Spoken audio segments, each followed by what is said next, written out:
میں کمائی کرنے والے کتنے ہیں اور مسجد کے امام اور مدرسے کے مدرس میں گھر میں کمانے والے کتنے ہیں؟ 5-7 ہزار زیادہ احسان ہو گیا تو 10-15 ہزار اور 10-15 ہزار کی تنخواہیں دے کر کے ہم علماء پر احسان جتلانا چاہتے ہیں. ہم یہ سمجھنا چاہتے ہیں کہ ہم نے ان کو غلام بنا لیا ہے. یہ ہمارے مطابق بیان کریں, یہ ہماری دل لگی باتیں کریں, یہ ہماری برائیوں پر نہ ٹوکیں. خدا کی قسم اگر یہ علماء میدان سے ہٹ گئے میرے بھائیو, اللہ تبارک و تعالی کو کوئی ضرورت نہیں ہے اس دنیا کو چلانے کی. جب تک دین ہے دنیا قائم ہے, اور جب تک دین ہے اسی وقت تک دین ہے جب تک علماء زندہ ہے. جب علماء میدان سے ہٹیں گے دیندار لوگ ختم ہو جائیں گے, مدارس بند ہو جائیں گے, مساجد میں نمازیں پڑھنے والے نہیں ملیں گے. اسی ملک میں 150 سال پہلے چلے جائیں, یو پی اور مظفر نگر کے علاقوں میں چلے جائیں, 12-12 کلومیٹر تک گاؤں خالی پڑے رہتے تھے. ایک مسلمان مرتا تو اس کی جنازے کی نماز پڑھانے والا بھی نہیں ملتا تھا.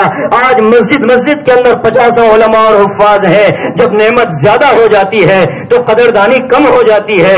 میرے عزیزوں, وقت آنے سے پہلے ان حفاظ کی قدر کر لیں. اسی لیے میں نے پہلے وہ جملہ کہا کہ قرآن کی اس آیت پر اگر ان حفاظ اور علماء کو فٹ کیا جائے, انا نحن نزلنا الذکر وانا لہ لحافظون, قرآن کو ہم نے نازل کیا اور اس کی حفاظت ہم کرنے والے ہیں. ان مدارس کو اگر آپ اس دائرے سے ہٹا کر قرآن کی حفاظت کا کوئی ایک سینٹر مجھے بتا دیں, میں آپ کی زندگی بھر غلامی کرنے کے لیے تیار ہوں. ان مدارس کو ہٹا دیں, قرآن کریم کی اس تفسیر کو تلاش کرنے کے لیے آپ پوری دنیا کا جائزہ لے لیں, پوری دنیا کا سفر کر لیں اور اس میں ان مدارس کو نہ دیکھیں. ان مدارس کی 4 دیواریوں سے باہر نکل کر کہیں قرآن کے الفاظ کی حفاظت ہوتی ہو تو مجھے بتلائے, کہیں قرآن کے معانی کی حفاظت ہوتی ہو تو مجھے بتلائے, کہیں قرآن کریم کی آیتوں کی اور اس کے پڑھنے کے سلیقے کی حفاظت ہوتی ہو تو ہمیں بتلائیں.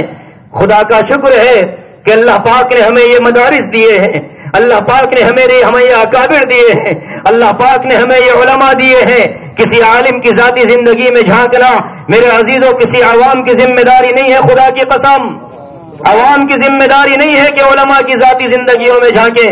اگر ہم بھی تمہاری ذاتی زندگیوں میں جھانکنا شروع کر دیں, خدا کی قسم شہر کا کوئی عالم کسی عوام کی جنازے کی نماز تک نہیں پڑھائے گا.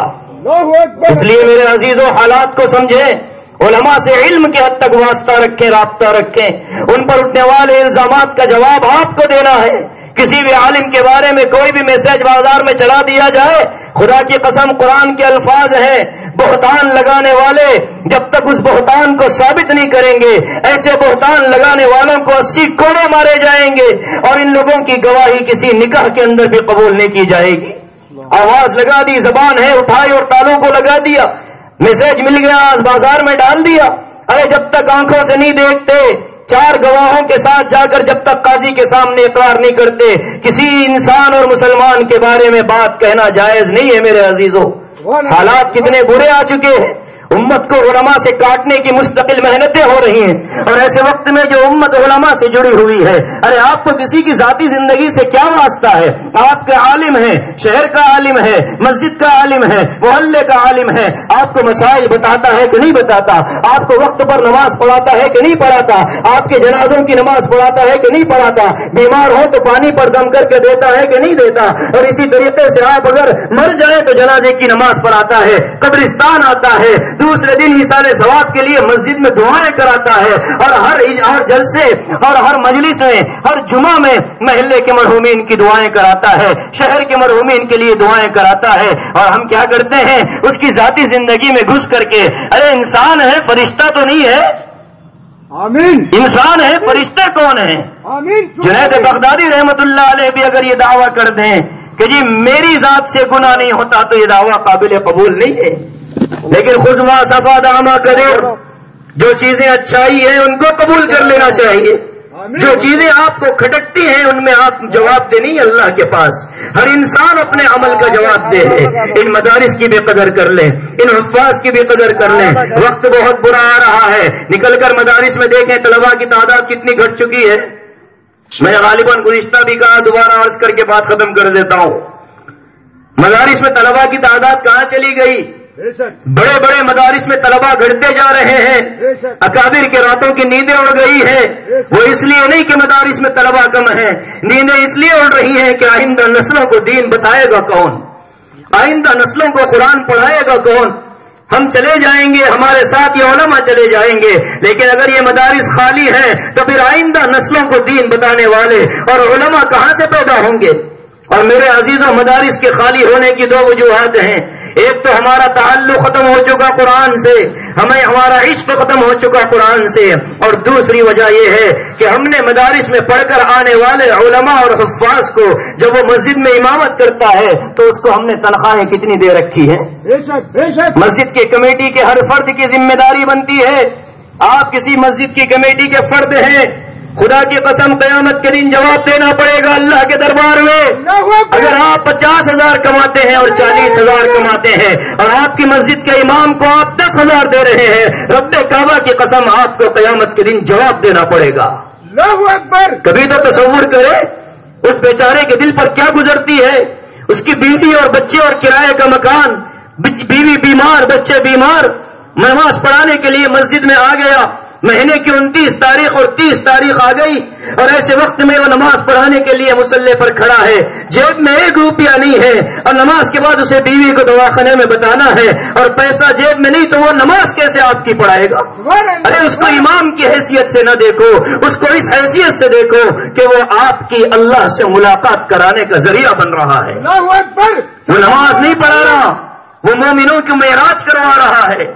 نماز مومن کی معراج ہے اور اس معراج کا ذریعہ مسجد کا امام ہوتا ہے، کوئی اور نہیں ہوتا. میرے عزیزوں، یہ دوسرا سبب ہے کہ ہم نے اماموں کو اس قدر گھٹیا تنخواہیں دے رکھی ہیں. 5, 10, 15 ہزار کوئی تنخواہ ہے میرے بھائی؟ 5, 10, 15 ہزار کوئی تنخواہ ہے؟ اور ان تنخواہوں پر کیا روب ان پر جھاڑا جاتا ہے کہ جی صدر صاحب کے مزاج کے خلاف بات نہیں کرنا. یہ علماء کی خدمت کے لیے ہم کو پیدا کیا گیا. یہ تو ان بیچاروں کا ظرف ہے. میں بہت دل کی کشادگی کے ساتھ ان علماء کی عظمت کو سلام کرتا ہوں. آمین. یہ ان کا ظرف ہے کہ جو ہر ایک کی سنتے ہیں اور استقامت کے ساتھ دین کی خدمت پر لگے ہیں.